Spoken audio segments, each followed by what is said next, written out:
Bismillahirrahmanirrahim. Assalamualaikum warahmatullahi wabarakatuh. Selamat siang.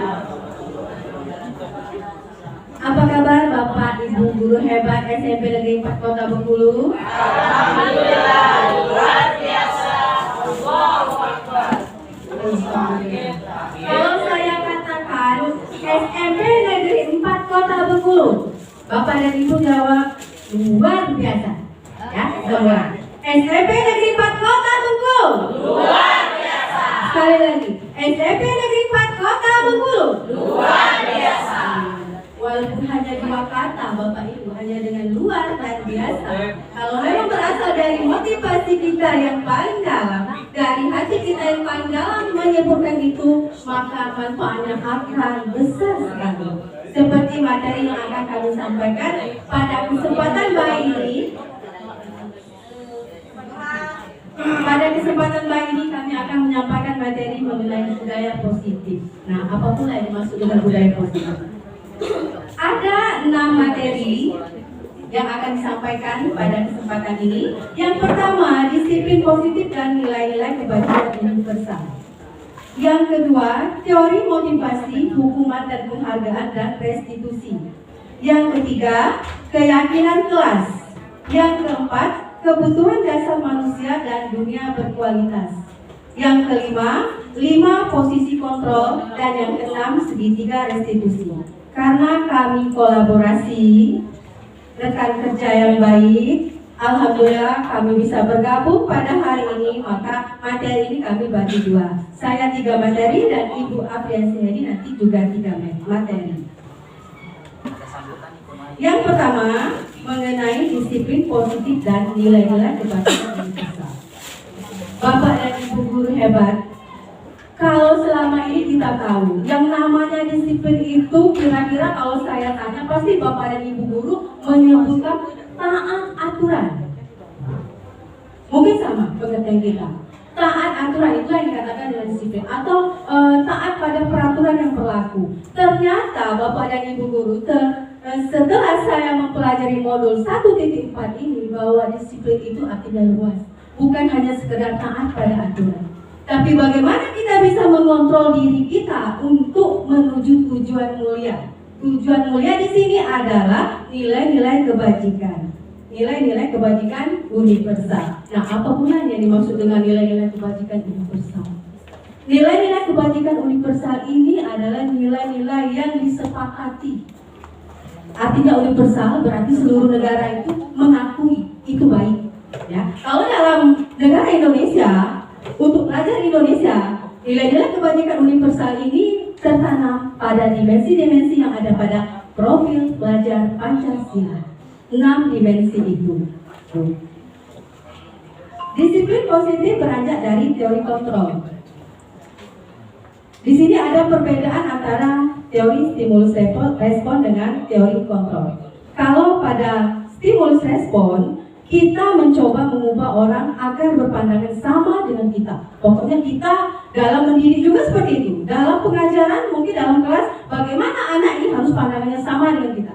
Kalau kita mengajar seperti ini, anak berarti harus menangkap juga seperti ini. Itu kalau menurut stimulus respon. Tapi kalau menurut teori kontrol, kita berusaha memahami pandangan orang lain tentang dunia. Kitanya, si gurunya berusaha dulu memahami pandangan anak-anak itu bagaimana. Nah, tentunya ini kita ada filosofi. Filosofi kita beranjak sampai ke sini ini adalah filosofi Ki Hajar Dewantara, Bapak Filosofi Pendidikan Indonesia. Yang berikutnya, perilaku buruk dilihat sebagai suatu kesalahan. Selama ini kita menganggap murid kita yang berperilaku buruk itu adalah suatu kesalahan. Sedangkan pada teori kontrol, semua perilaku memiliki tujuan. Walaupun dia berperilaku buruk, pasti ada tujuannya. Mungkin karena dia butuh kesenangan, mungkin juga karena dia butuh kasih sayang, bisa jadi dia butuh pengakuan, bisa jadi juga dia butuh kebebasan. Berikutnya, orang lain bisa mengontrol saya. Kalau teori kontrol, hanya saya yang bisa mengontrol diri Anda, diri saya, kita yang bisa mengontrol diri kita. Ya, orang lain tidak bisa mengontrol diri kita. Hanya kita yang bisa memiliki motivasi intrinsik untuk mengontrol diri. Berikutnya, saya bisa mengontrol orang lain. Kalau teori kontrol, Anda tidak bisa mengontrol orang lain. Ya, kalau hanya saya sendiri yang bisa mengontrol diri saya, tapi saya tidak bisa mengontrol orang lain. Berikutnya, pemaksaan ada pada saat bujukan gagal. Nah, kalau teori kontrol, kolaborasi dan konsekuensi menciptakan pilihan-pilihan baru. Nah, inilah gunanya kami berkolaborasi agar ada konsekuensi menciptakan pilihan-pilihan baru yang nanti akan berdampak pada model berpikir menang-menang. Jadi saya dengan Ibu Akensi ini bukan mau saling menjatuhkan, bukan mau menang kalah, kami mau menang-menang. Mari kita sama-sama agar kita sama-sama menang. Itu prinsipnya. Berikutnya, kembali lagi pada disiplin positif. Ada 4 rangkaian yang didalami dari disiplin positif ini. Makna disiplin positif ini sendiri sebagai bentuk kontrol diri untuk mencapai tujuan mulia yang mengacu pada nilai-nilai kebajikan universal yang saya sampaikan di awal tadi. Berikutnya, teori motivasi. Nah, dalam disiplin positif ada yang namanya teori motivasi. Teori motivasi ini terdiri atas 3 bagian. Yang pertama, menghindari hukuman. Yang kedua, mendapatkan imbalan. Dan yang ketiga, menghargai diri sendiri. Kita atau anak didik kita, murid kita, termotivasi itu biasanya yang pertama karena menghindari hukuman. Itu maksudnya Bapak Ibu. Karena menghindari hukuman, jadi dia termotivasi untuk mengerjakan tugas. Pokoknya lepas tidak dihukum gitu. Terus bisa jadi dia ingin mendapatkan imbalan. Bisa jadi dijanjikan oleh orang tuanya, kalau kamu mendapatkan nilai sekian, maka ibu dan bapak akan memberikan kamu apa.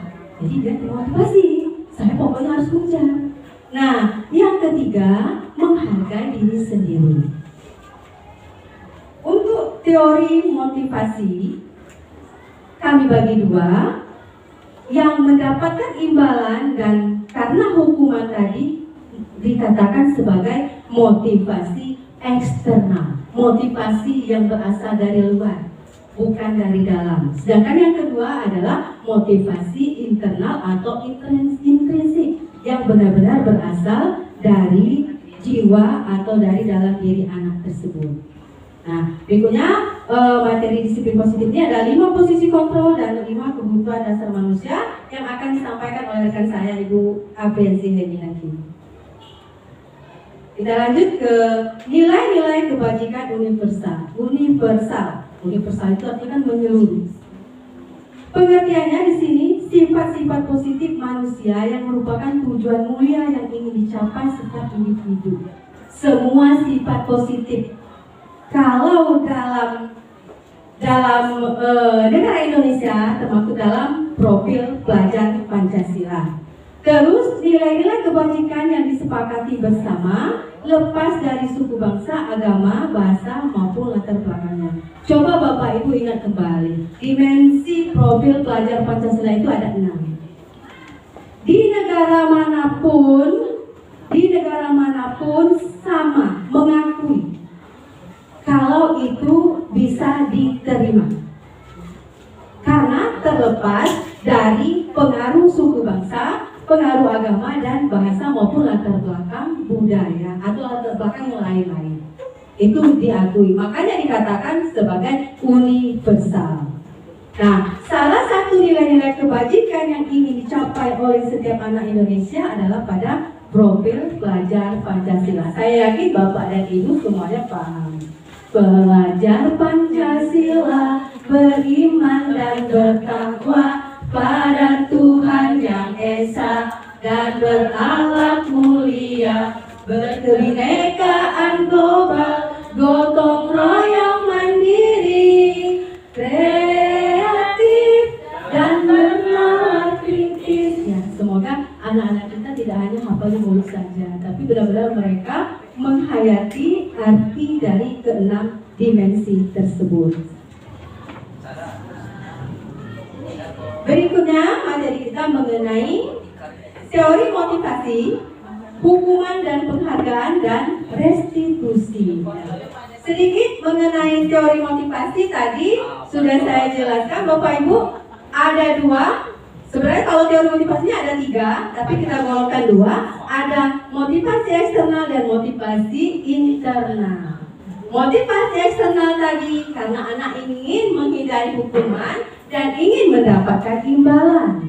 Sedangkan motivasi internal atau intrinsik, anak itu memang teringat dari dalam dirinya. Sama seperti Bapak Ibu yang datang hari ini, yang datang di ruang ini. Saya yakin semuanya karena motivasi internal atau intrinsik. Kalau Bapak Ibu datang ke sini hanya karena ingin mendapatkan kue, berarti itu motivasi eksternal. Saya yakin Bapak dan Ibu lebih dari kue itu bisa beli, ya, bisa beli. Tapi karena Bapak dan Ibu memiliki motivasi intrinsik atau eksternal, ingin mengetahui apa sebenarnya yang terjadi di CGP, apa yang Bepi dan Heni dapatkan di CGP itu. Hampir tiap hari Bepi bawa laptop, buka laptop. Mungkin di kelas juga buka laptop. Ya, penasaran Bapak dan Ibu karena pekerjaan kami atau karena aktivitas kami seperti itu, itulah dikatakan dengan motivasi internal atau intrinsik. Seperti itu Bapak dan Ibu. Berikutnya hukuman dan penghargaan. Hukuman di sini nanti akan jelaskan mengenai perbedaan hukuman dan konsekuensi. Ada yang namanya hukuman, ada yang namanya konsekuensi.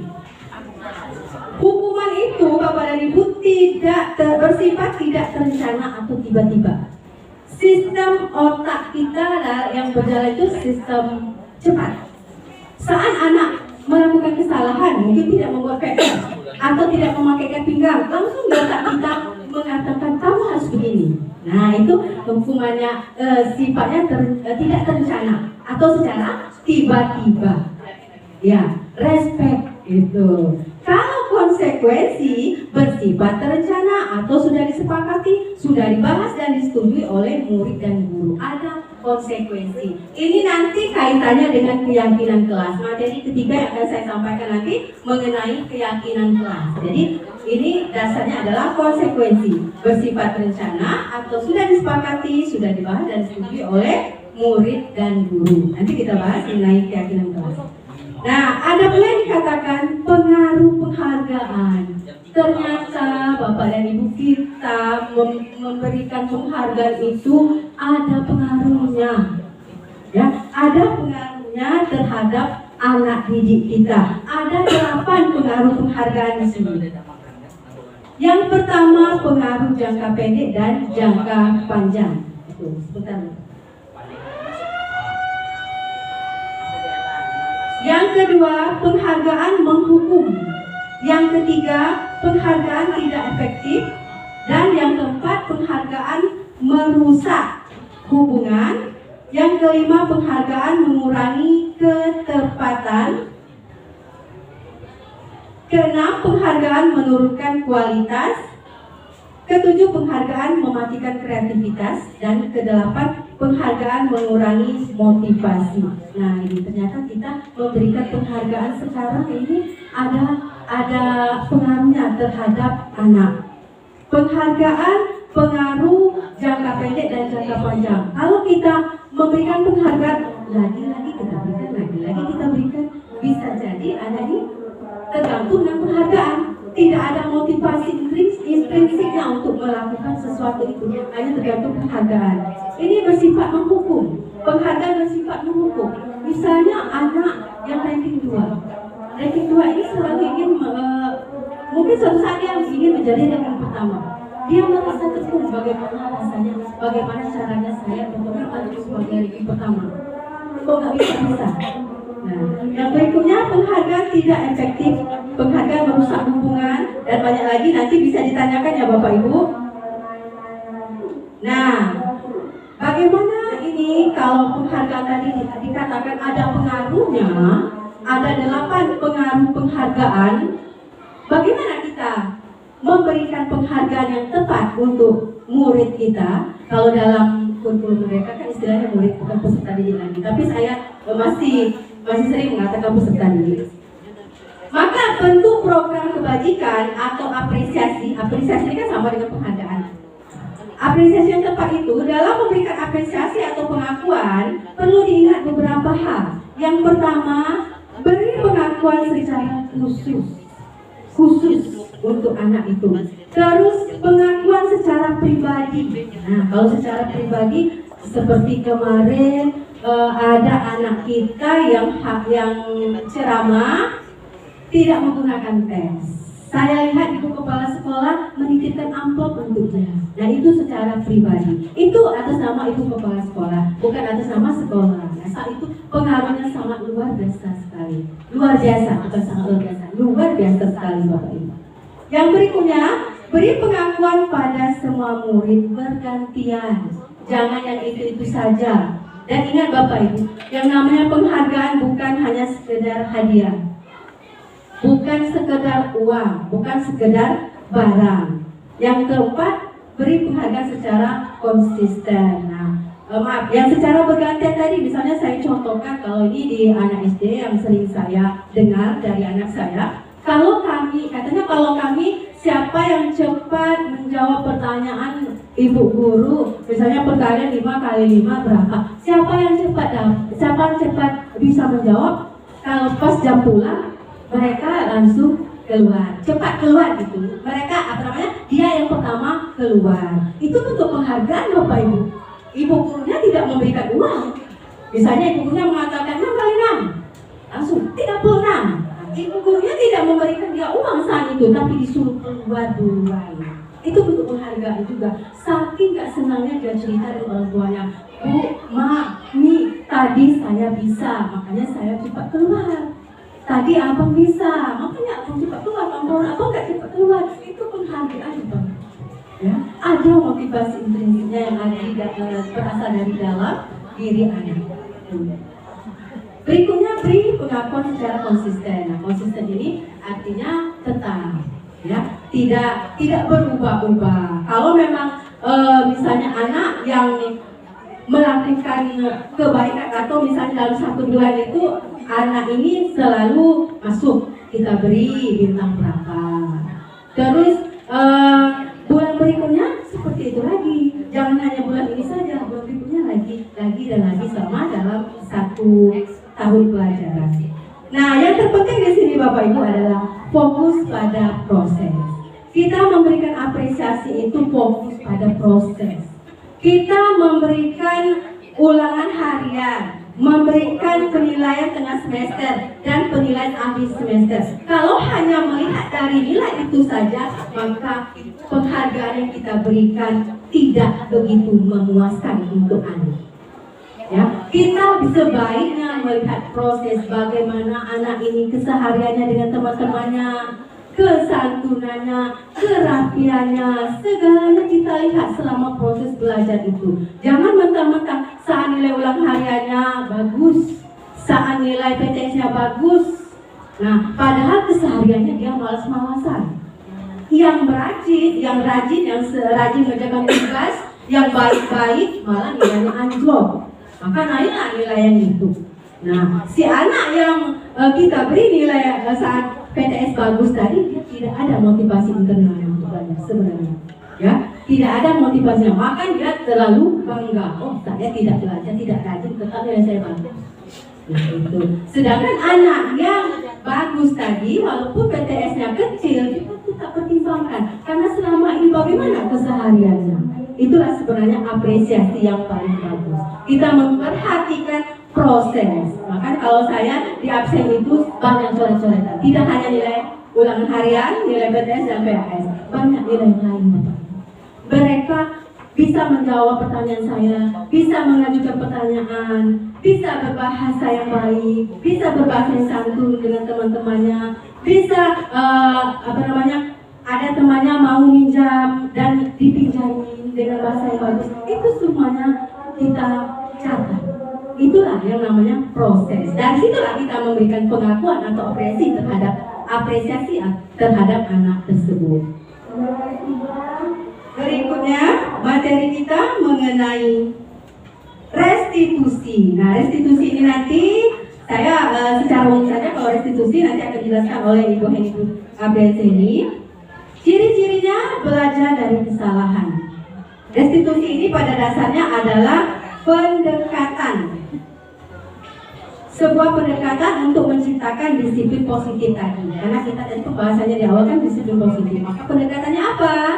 Kita meneliti sesuatu kan punya pendekatan, pakai pendekatan. Maka kalau untuk disiplin positif, maka ada pendekatannya mengenai pendekatannya dengan restitusi. Ciri-ciri restitusi itu adalah belajar dari kesalahan, memperbaiki hubungan, tawaran bukan pelaksanaan, menuntun untuk melihat ke dalam diri, mencari kebutuhan dasar yang mendasari tindakan. Restitusi diri adalah cara yang terbaik. Fokus pada karakter bukan tindakan, menguatkan, fokus pada solusi dan mengembalikan murid pada perbuatan salah dari perbuatan salah pada kelompoknya. Ini nanti akan dikupas oleh Ibu Apresi ini. Nah, materi saya yang ketiga yaitu mengenai keyakinan kelas. Di sini saya tuliskan, menekankan pada keyakinan seseorang akan lebih memotivasi seseorang dari dalam. Dari dalam maksudnya dari dalam diri. Seseorang akan lebih tergerak dan bersemangat untuk menjalankan keyakinannya daripada hanya sekedar mengikuti serangkaian peraturan tertulis tanpa makna. Nah, ini kita sering mengatakan anak harus mengikuti peraturan, harus mengikuti aturan yang ada. Ya, anak mengikuti peraturan, tapi dia tidak yakin. Ya, dia tidak tahu bentuk keyakinannya pada peraturan itu seperti apa. Maka di sini kami memetakan antara peraturan dengan keyakinan kelas. Yang namanya keyakinan kelas itu, Bapak dan Ibu, bersifat abstrak, sedangkan peraturan bersifat konkret. Terus berupa pernyataan universal, menyeluruh. Pernyataan senantiasa dibuat dalam bentuk positif ya, yang tentunya yang positif-positif yang kita buat, yang kita susun. Setelah itu hendaknya jangan terlalu panjang supaya mudah dimengerti. Sesuatu yang dapat diterapkan di lingkungan tersebut. Semua warga kelas ikut berkontribusi dalam curah pendapat dan meninjau kembali keyakinan kelas secara berkala. Nah, kalau Bapak dan Ibu sudah membentuk kesepakatan kelas, salah satunya termasuk ya, salah satunya itu kesepakatan kelas. Saya alhamdulillah sudah membentuk kesepakatan kelas di kelas 89. Nah, tapi keyakinan ini lebih tajam dari kesepakatan kelas. Sifatnya pun lebih abstrak. Misalnya, kalau peraturan atau kesepakatan kelasnya selalu mengembalikan buku ke tempatnya. Itu aturan di kelas kita. Anak selalu mengembalikan buku ke tempatnya. Misalnya ada rak buku. Itu tergantung dengan konteksnya ya. Kalau keyakinan kelas berarti dia tanggung jawab. Makanya dikatakan dari abstrak. Kalau peraturan kelasnya dilarang mengganggu orang lain, maka dia harus memiliki keyakinan bahwa mengganggu orang lain itu artinya menghormati orang lain. Jangan mengganggu orang lain, tapi menghormati orang lain. Berikutnya, hadir di sekolah 15 menit sebelum pembelajaran dimulai. Keyakinan kelasnya menghormati orang lain dan berkomitmen. Kita juga seperti itu. Kalau kita punya keyakinan bahwa kita hadir di sini bukan hanya untuk memenuhi jam mengajar, bukan hanya untuk memenuhi tugas kita sebagai guru, kita datang 7.15 sudah di sini itu karena panggilan. Ya, karena panggilan jiwa. Saya harus datang ke sini 7.15. Itu. Tidak ada embel-embel biar dipuji kepala sekolah, tidak ada embel-embel biar dicatat oleh rekan-rekan guru piket sebagai guru teladan, tidak. Tetapi memang keyakinan kita bahwa saya ini punya siswa, pekerjaan saya sebagai guru. Aturan kami pukul 7.15 kami harus datang. Maka saya memenuhi itu dengan sadar. Berikutnya, dilarang melakukan kekerasan. Maka keyakinan kelasnya berarti mengakui keselamatan, menghormati orang lain. Terus dilarang menggunakan narkoba. Nah, ini masalah kesehatan. Berarti dia paham tentang kesehatan. Terus bergantian atau menunggu giliran. Berarti keyakinan kelasnya menghormati orang lain dan menggunakan, ini misal yang kemarin menggunakan masker ya. Terus jangan berlari di kelas atau koridor. Ini keyakinannya tentang keselamatan atau keamanan.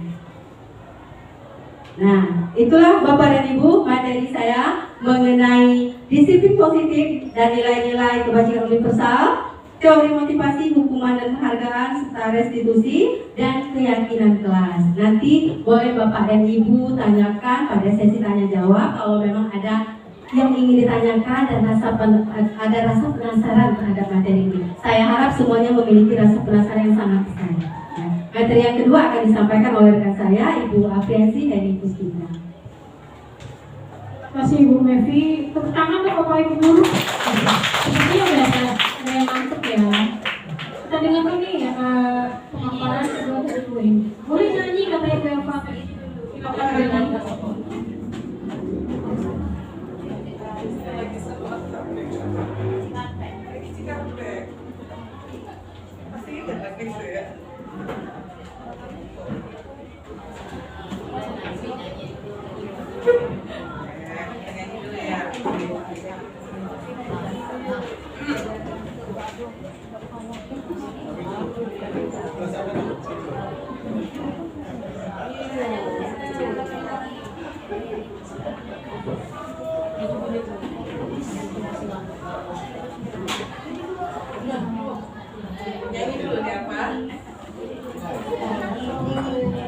Joget dulu ya.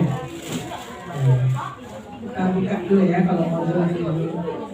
Tapi udah mau sholat. Orang azan kita joget cuma nunggu. Ini sebentar ya Bu. Apa? Ini jogetnya nanti aja ya. Jogetnya nanti aja. Kita ini dulu.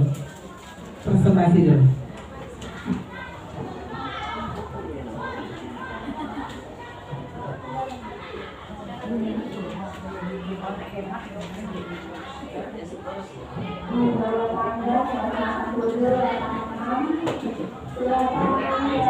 Assalamualaikum warahmatullahi wabarakatuh.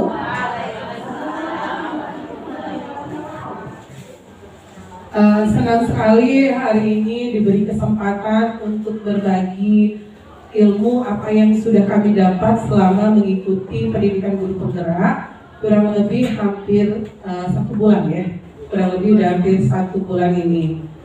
Nah, perlu diceritakan sedikit. Jadi saya tuh awalnya bersama Ibu Eni Yuliana sebagai pengajar praktik. Nah, pengajar praktik itu kalau secara struktur memang dia berada tepat di atas CGP ya, berada di atas guru penggerak.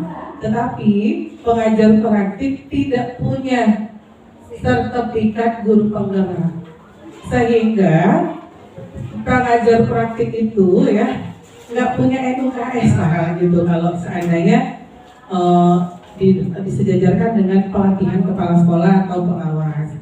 Oleh sebab itu saya sebagai pengajar praktik mencoba masuk lagi ke tahap berikutnya, namanya adalah fasilitator.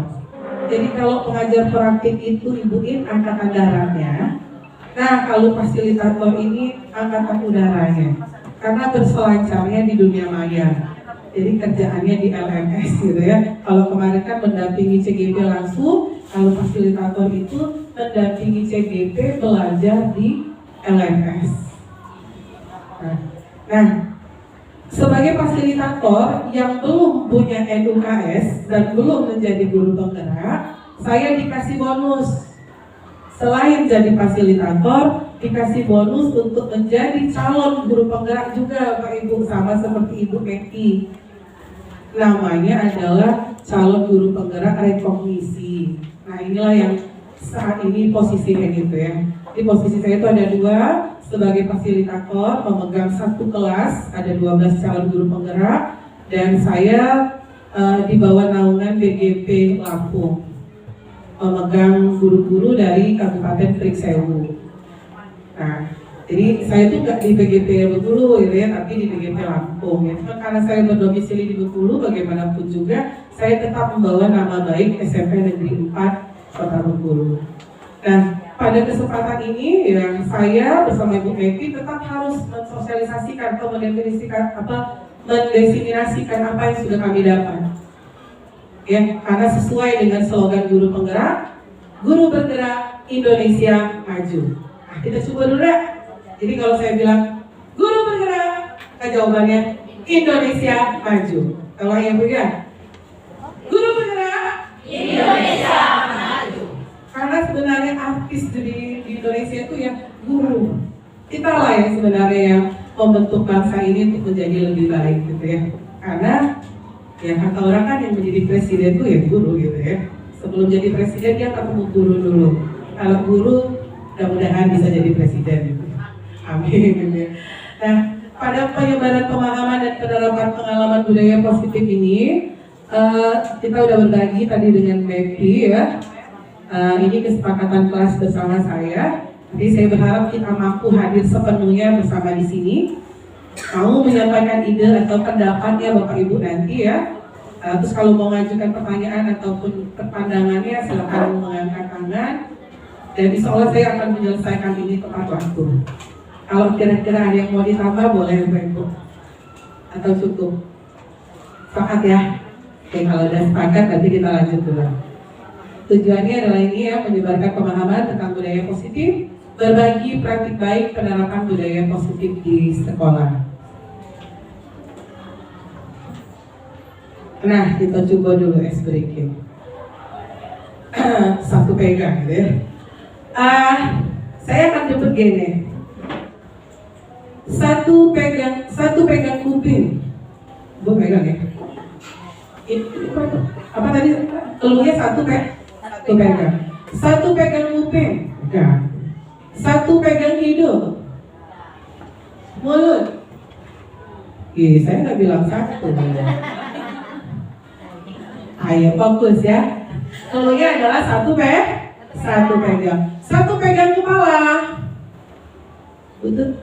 Pegang kepala betul. Satu pegang hidung. Satu pegang dagu. Kening. Bisa salah. Saya kan cuma bilang kening, nggak pegang ya. Oke. Satu pegang mata. Satu pegang hidung. Satu pegang paha. Bertepuk tangan.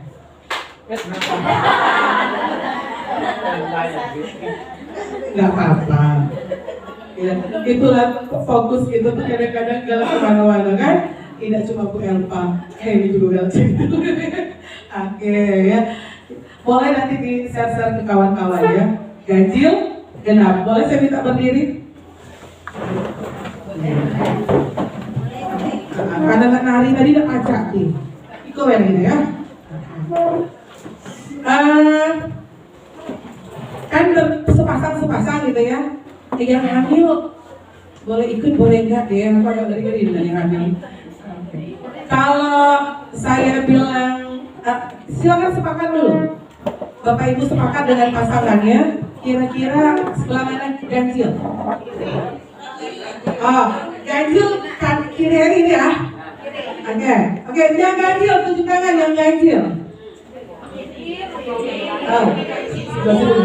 Oke, kiri ini ya. Oke, ini ganjil ya. Berarti kan di Bapak Ibu kanan.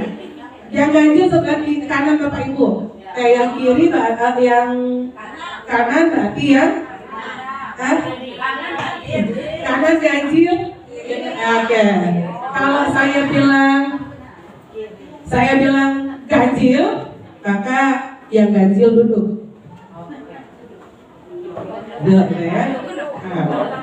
Kalau saya bilang angka genap, berarti yang kiri duduk, ya.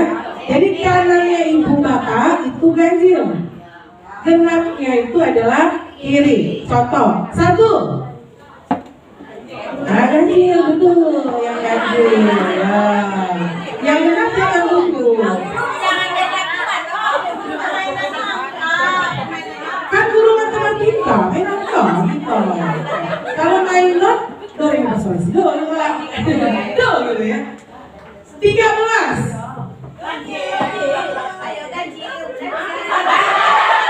Baru magenar.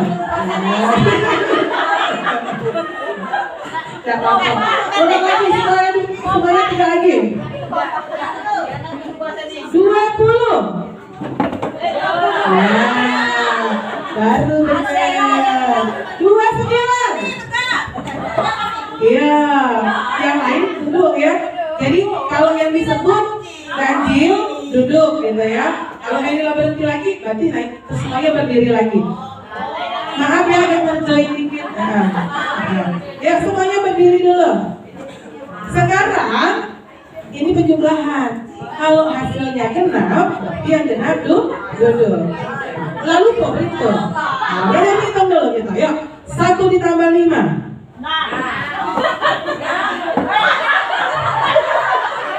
Sekarang guru matematika.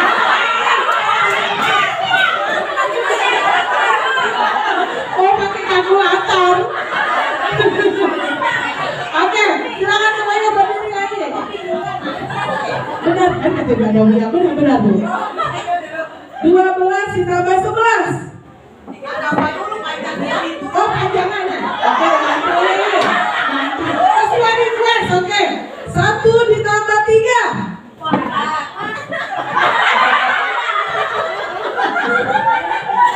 Oke, 3 lagi. Nenek pintar, nenek ya. Iya. 2 ditambah 5.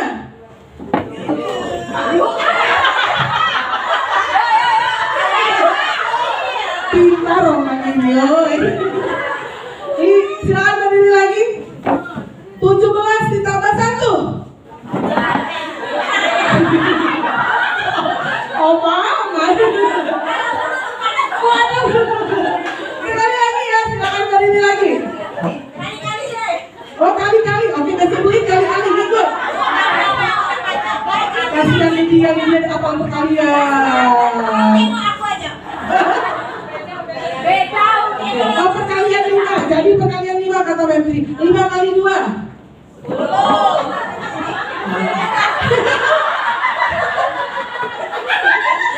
Gak apa-apa. Oke, ya tepuk tangan untuk Bapak Ibu semua ya. Ternyata memang guru SMP 4 itu cerdas-cerdas.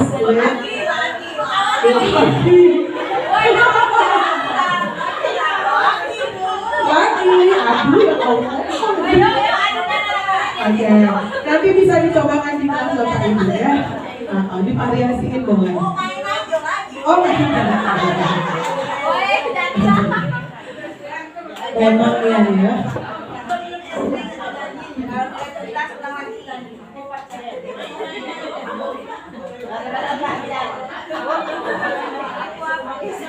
Ini yang akan saya sampaikan ya, yaitu tentang kebutuhan dasar manusia. Jadi kebutuhan dasar manusia itu adalah segala sesuatu yang kita lakukan untuk mendapatkan apa yang kita inginkan. Ini namanya kebutuhan kan? Jadi segala sesuatu yang kita inginkan dan seluruh tindakan yang kita lakukan itu memiliki tujuan tertentu. Dan semua usaha terbaik yang kita lakukan adalah dalam rangka agar kebutuhan dasar kita terpenuhi dengan baik. Nah, apa saja 5 kebutuhan dasar? Nah, 5 kebutuhan dasar ini tidak hanya berlaku pada siswa kita. Artinya 5 kebutuhan dasar ini adalah untuk kita semua. Yang pertama adalah bertahan hidup. Contohnya makan, pakaian, tempat tinggal, ya, keamanan dan kesehatan. Kalau Pak Ibu bekerja ini kan sebenarnya salah satunya adalah untuk bertahan hidup ya. Kenapa? Cari duit dong. Buat beli makan, gitu kan? Buat beli pakaian. Ya walaupun TikTok lagi tutup, Dapapo masih bisa belanja gitu ya. Terus mau beli rumah, kendaraan dan sebagainya. Ya sebagai kebutuhan dasar kita untuk bertahan hidup. Selanjutnya ada kebutuhan akan kasih sayang dan rasa diterima. Rasa diterima, dipedulikan, berbagi, gitu ya, kerjasama, menjadi bagian dalam kelompok. Nah, kita lihat di dalam lingkungan kita. Kita tuh suka berkelompok-kelompok kan Bapak Ibu ya. Ada geng-geng. Saya menyambut baik sebenarnya geng-geng ini.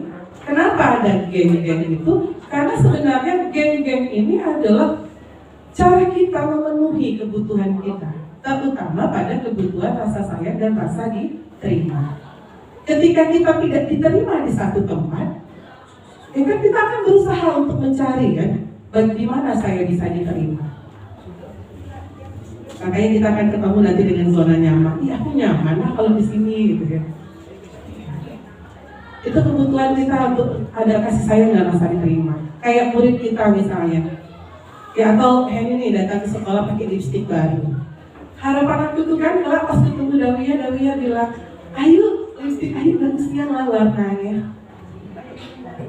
Pasti senang kan? Karena merasa apa? Ih, orang perhatian aku gitu. Nah inilah kebutuhan kasih sayang kita. Begitu juga siswa kita. Ketika dia buat PR misalnya, dia ngumpul duluan. Terus kita respon positifnya begini, wow kamu keren ya, PR-nya sudah selesai lebih dulu. Padahal mungkin PR yang dibuat itu salah lagi. Bisa jadi yang dibuat dia itu salah ya.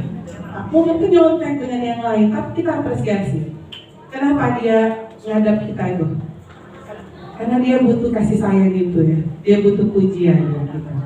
Jadi jangan nanti dia udah ngumpul duluan PR, ini bu PR saya udah selesai. Kalau diperiksa dulu Pak Guru, tak salah dulu. Itu kan kecewa ya kan langsung, ya Allah gitu. Artinya apa kebutuhan akan kasih sayangnya kurang gitu. Jadi puji dulu, oh ya selamat ya, kamu udah selesai ngumpulin di PR-nya. Nanti kita koreksi bersama. Urusannya dapat berapa ya nanti. Nah, ke berikutnya adalah penguasaan.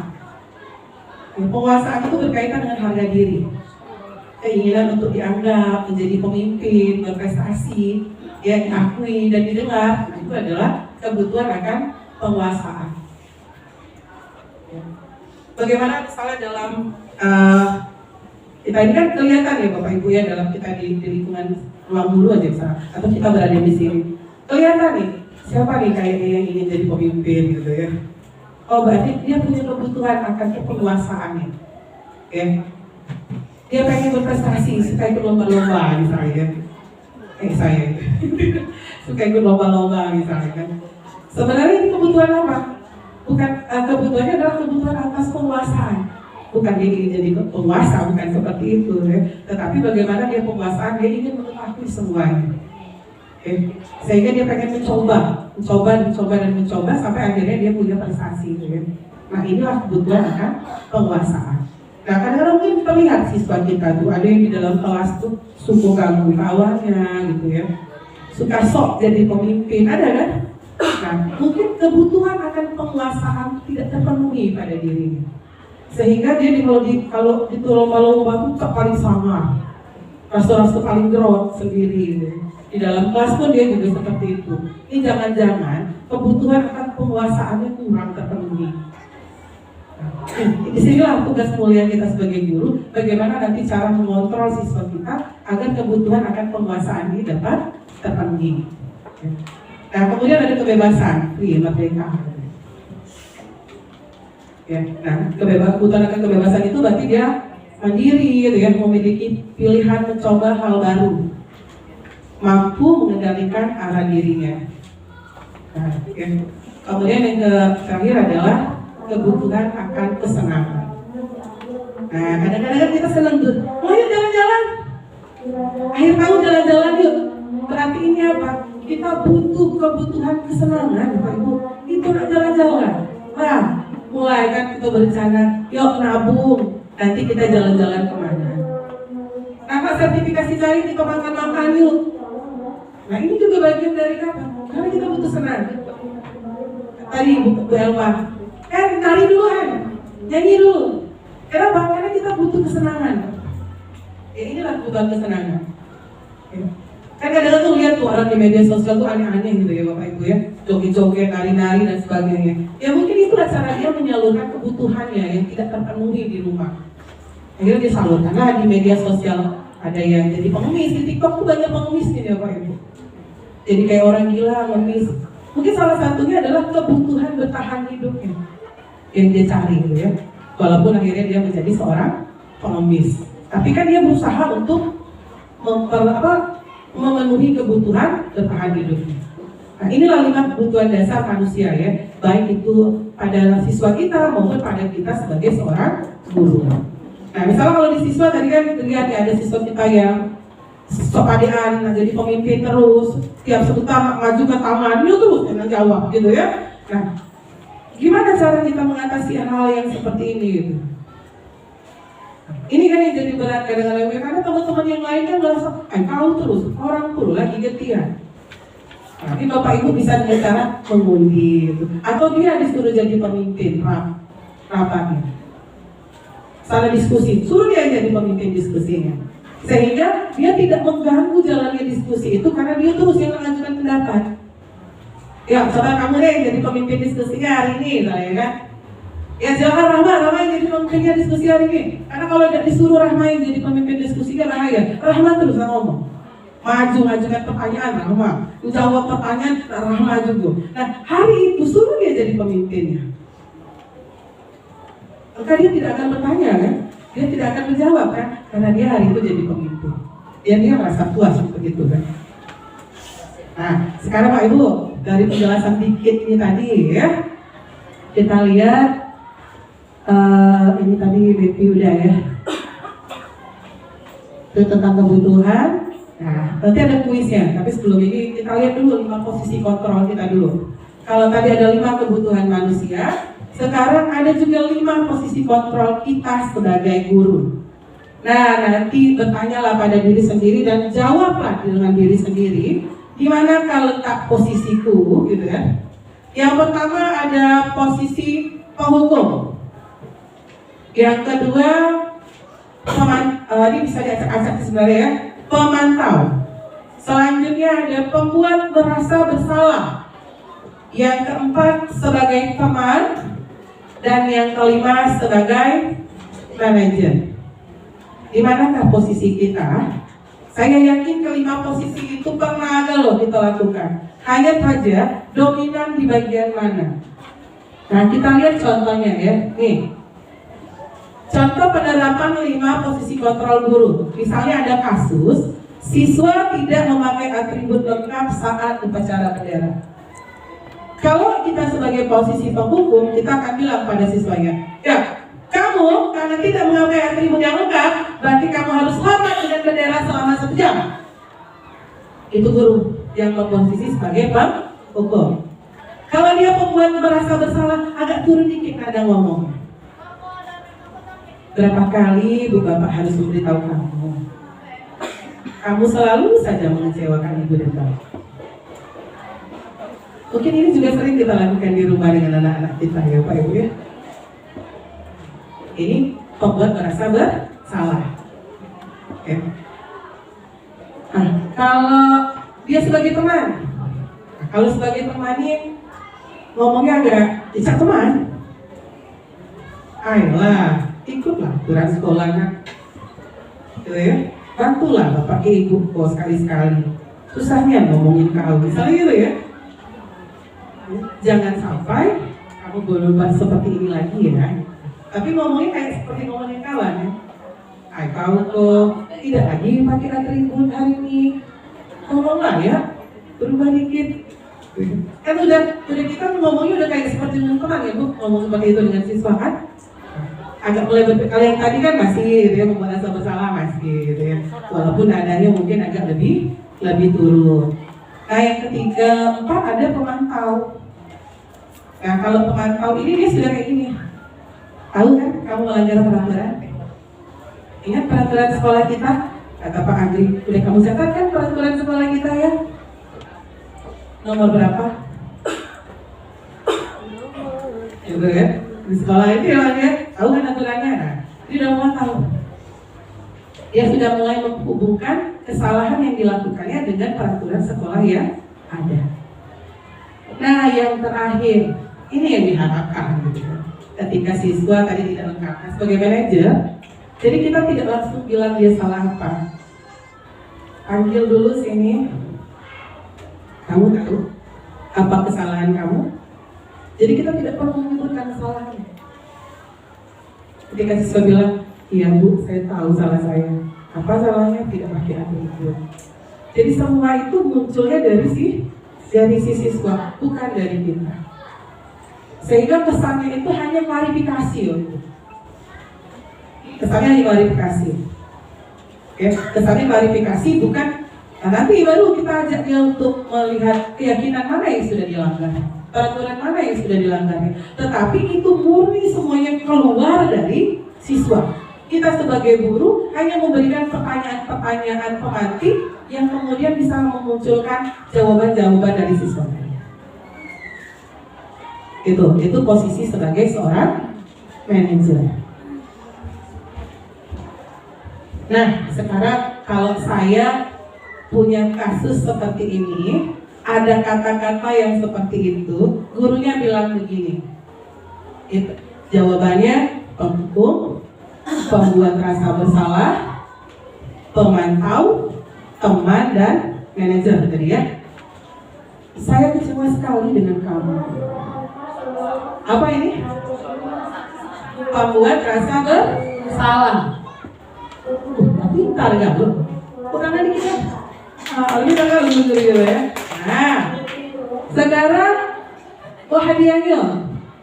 Hadiahnya tepuk tangan juga. Nah yang ini, kamu tidak pernah melakukannya. Apa ini? Apa ya? Pemantau. Ada yang lain? Pemantau. Ayo tadi apa kira-kira? Pemantau. Ada yang lain? Kamu tidak pernah melakukannya. Apa ya? Penghukum itu kayaknya. Penghukum. Kan tadi ngomongnya agak kencang gitu ya. Kalau benar-benar salah aja. Kira-kira kalau bahasa pukul itu ya. Salah aja. Tidak akan benar-benar yang lagi berarti ya. Nah, yang ini.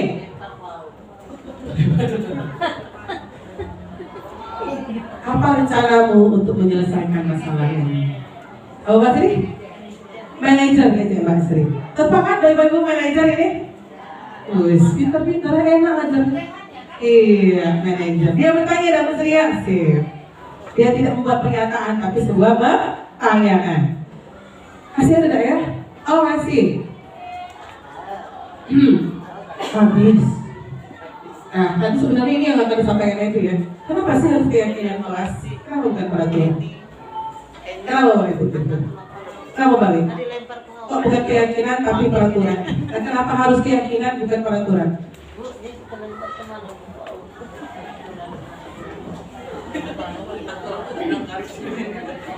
Mengapa harus keyakinan ya, jadi bukan peraturan.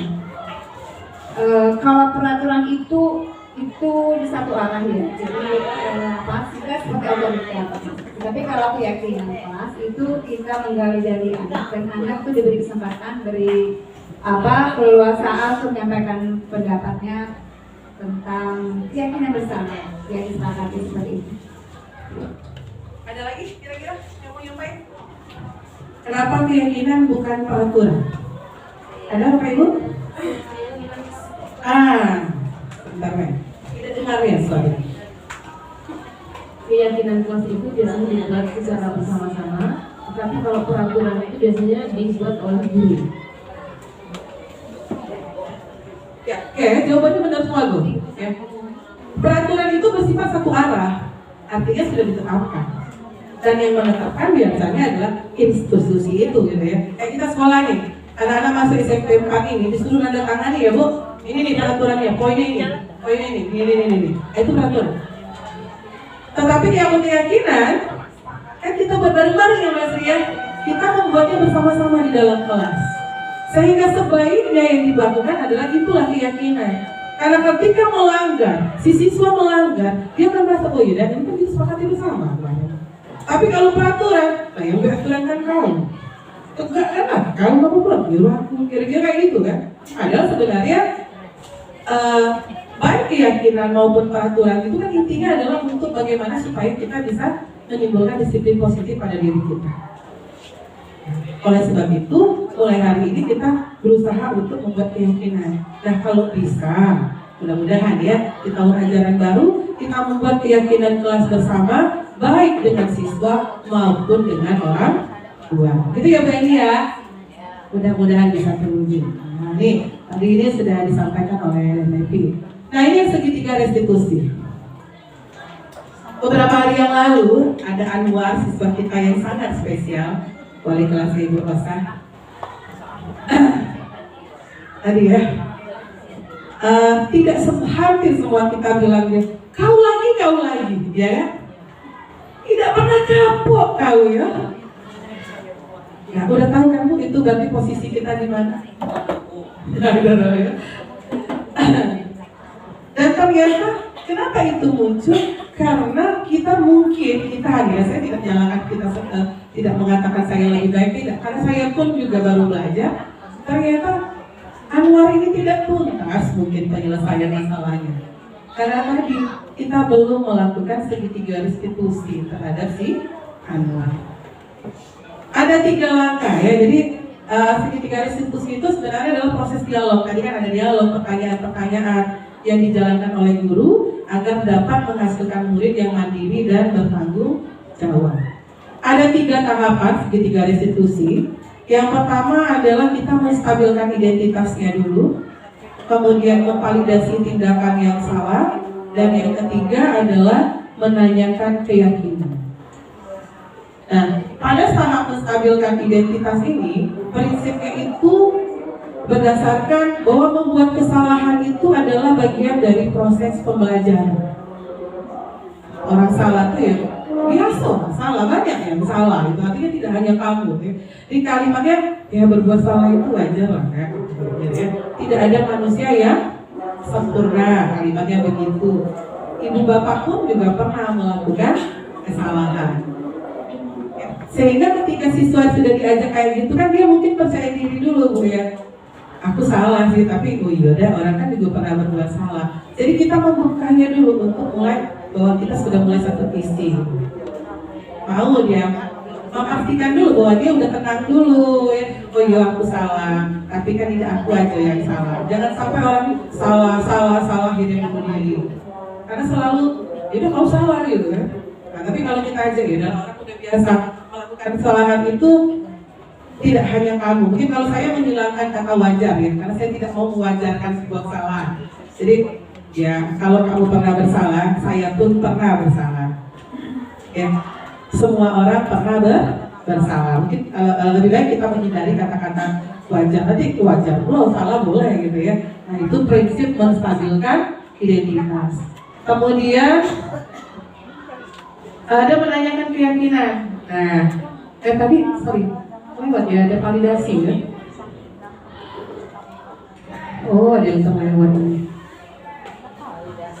Memvalidasi kesalahan ya. Jadi memvalidasi itu gini. Kelewat, ada yang kepotong satu.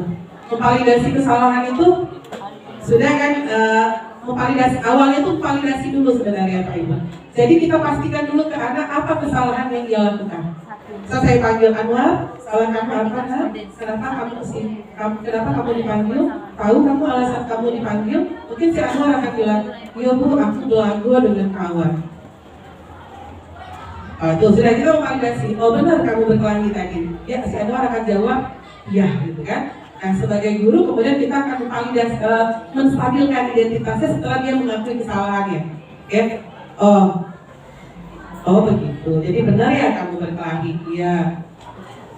Anwar, semua orang pernah bersalah. Kamu pun juga pernah. Saya pun pernah bersalah. Kamu pun pernah bersalah. Ini ya. Setelah ditanyakan memvalidasi kesalahannya, baru kemudian distabilkan identitasnya. Kepotong tadi ya satu ya. Nah kemudian yang terakhir adalah setelah itu kita tanyakan keyakinannya. Keyakinan kelas yang mana yang sudah kamu lakukan? Jadi kan dia akan jawab, iya Bu, aku tidak sayang dengan kawan. Dia jawab sendiri seperti itu kan? Dia tidak jawab. Nah, ketika dia menjawab seperti itu, nah disitulah kemudian pertanyaan-pertanyaan berikutnya masuk. Sekarang kamu pengen solusinya seperti apa? Kemarin itu saya tanya ke Anwar itu pas sempat ngobrol kan. Tahu kan masalahnya apa, diceritain ibu, aku belagu dengan kawan. Terus kenapa kamu tinju temannya? Dia ceritalah alasannya seperti itu. Saya bilang, oh iya, saya pun juga pernah bersalah, gitu kan. Saya juga pernah belagu, gitu kan. Tapi kira-kira tindakan yang Anwar lakukan itu tepat atau tidak ya? Nah, dia bilang tidak Bu. Kenapa tidak tepat? Iya, kawan aku jadi ini, gitu kan. Jadi guru marah galau dengan aku, gitu kan. Nah, agar hal ini tidak terjadi lagi, ya, jangan itu dulu. Ya berarti kamu melanggar keyakinan kelas kita kan? Iya. Keyakinan kelas mana yang kamu langgar?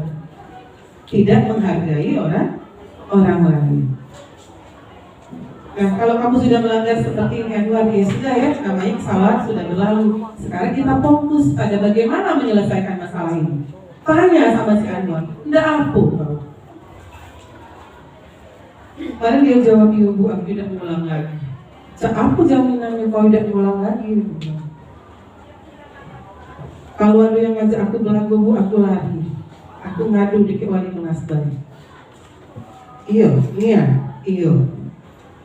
Cuma kan tidak bisa selesai sampai di situ, Pak Ibu ya. Artinya kan tidak mungkin sekali restitusi langsung berhasil.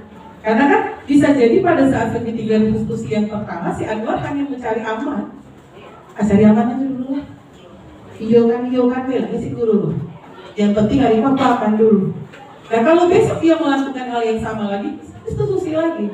Kalau beberapa kali di restitusi tidak perlu selesai, selesaikan. Ya, tetapi kita sudah melakukan langkah yang tepat dulu, Bapak Ibu. Jangan langsung hukum ya, poin sekian, ini sekian. Nah itu kita masih berada pada posisi penghukum, belum melakukan segitiga restitusi.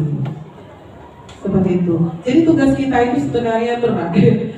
Nah, inilah tugas mulia seorang guru itu, bagaimana memenuhi kebutuhan dasar siswa yang tidak terpenuhi tadi, agar kebutuhan itu terpenuhi, tetapi diarahkan dengan jalan yang positif. Kalau ditanya, kenapa kau maling?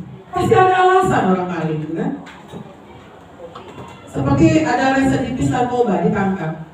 Ditanya sama polisi, kenapa kamu ulang lagi? Jawabannya gampang, tidak mudah menjadi saya Pak sebagai seorang mantan narapidana. Saya keluar mau dapat pekerjaan itu, orang tidak galak mempekerjakan saya karena ada ex napi di belakang nama saya. Sementara saya dibutuh hidup, rokok nggak dibeli, makan nggak dibeli. Dan pekerjaan yang paling gampang saat ini yang saya dapatkan adalah narkoba lagi, nyopet, maling, itulah yang paling mudah dilakukan. Ya, Mas paling masuk penjara lagi, dia kan kayak itu kan resiko yang paling tetap yang paling fatal yang dilakukan. Nah begitu juga murid kita Bapak Ibu. Jadi kalau ada murid kita di kelas tidak pernah yang buat PR. Coba ditanya dulu. Kenapa?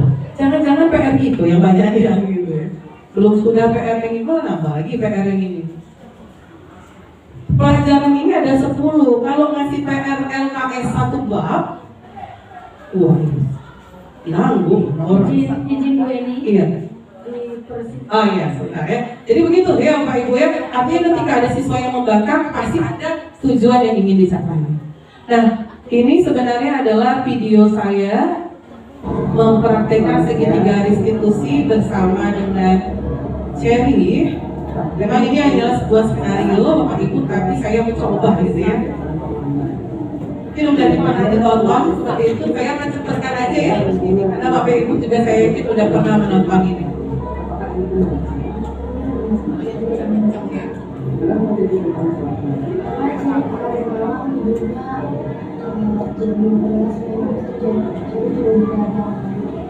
Yang pertama, kemudian ada video yang kedua. Ini saya coba Itu si Paira gitu ya, yang suka marah-marah di kelas. Kan Paira ini suka marah-marah kan di kelas ya Bapak Ibu. Temperamen ada gitu. Videonya agak gelap.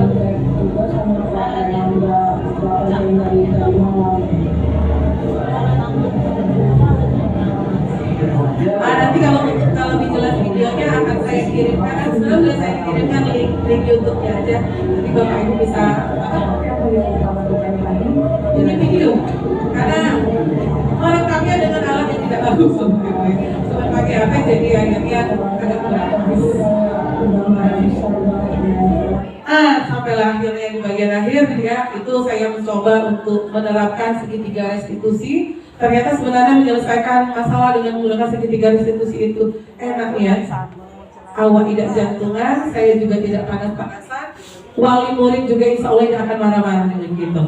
Walaupun demikian, saya belum bisa sepenuhnya berada pada posisi manajer. Kadang-kadang penghukum juga masih galak dilakukan ya. Nah, kalau kita belum sampai pada tahap posisi manajer, mudah-mudahan Bapak Ibu minimal kita bisa berada pada posisi pemantau, ya, berada pada posisi pemantau.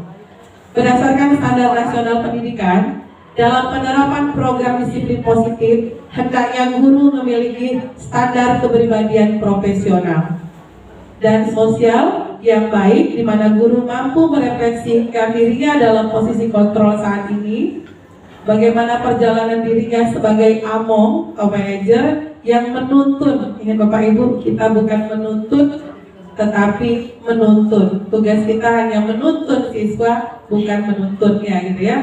Murid-muridnya menjadi insan yang mandiri, merdeka, dan bertanggung jawab. Ini bukan pesan dari saya, tetapi ini adalah pesan standar nasional pendidikan kita. Oleh sebab itu kita punya 3 kompetensi ya, kompetensi pedagogi, kompetensi profesional, dan kompetensi pengetahuan. Dan sangat diharapkan bahwa kita itu lebih baik pada kompetensi sosial kita dan pedagogi. Ini saja yang bisa saya sampaikan pada pertemuan yang singkat ini.